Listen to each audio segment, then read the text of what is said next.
2000-ന്റെ തുടക്കത്തിൽ കൊച്ചിയിലെ വൈപ്പിൻ മുനമ്പം തീരദേശത്ത് നടന്ന ഒരു യഥാർത്ഥ സംഭവ കഥയെ ആസ്പദമാക്കി ഒരുക്കിയ ആക്ഷൻ പ്രതികാര ചിത്രമാണ് പൊങ്കാല. ചിത്രത്തിലെ കേന്ദ്ര കഥാപാത്രം ശ്രീനാഥ് ഭാസി അവതരിപ്പിക്കുന്ന അബിയാണ്. വൈപ്പിൻ ഹാർബറിനെ നിയന്ത്രിക്കുന്ന ഗുണ്ടാ സംഘത്തിന്റെ നേതാവായ തരകൻ സാബുവിന്റെ വിശ്വസ്ത വലങ്കയായി അബി മാറുന്നു.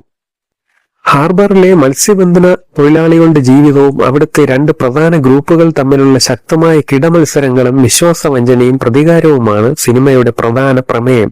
അബിയുടെ ജീവിതത്തിലെ ഒരു വഴിത്തിരിവാണ് അവൻ കൊലപ്പെടുത്തിയ ഒരാളുടെ മകളായ ലിൻഡയുമായുള്ള അവന്റെ പ്രണയം. എന്തിനും ചങ്കു പറിച്ചു കൊടുത്തിരുന്ന കൂട്ടുകാർ പിന്നീട് രണ്ട് ചേരികളിലായി മാറുന്നതും ഒടുവിൽ കൂടെ നിന്നവർ തന്നെ തന്റെ ജീവിതത്തിൽ ഇരുട്ട് നൽകിയെന്ന് അബി തിരിച്ചറിയുന്നതുമാണ് ചിത്രത്തിന്റെ ഇതിവൃത്തം.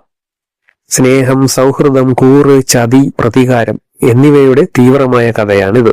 ഇതിൽ എടുത്തു പറയാൻ ഇത്തിരി കൊള്ളാമെന്നുള്ളത് ശ്രീനാഥ് ഭാസി മോശമല്ലാതെ അവതരിപ്പിച്ചിട്ടുണ്ട് ഒരു ആക്ഷൻ ഹീറോ എന്ന നിലയിൽ.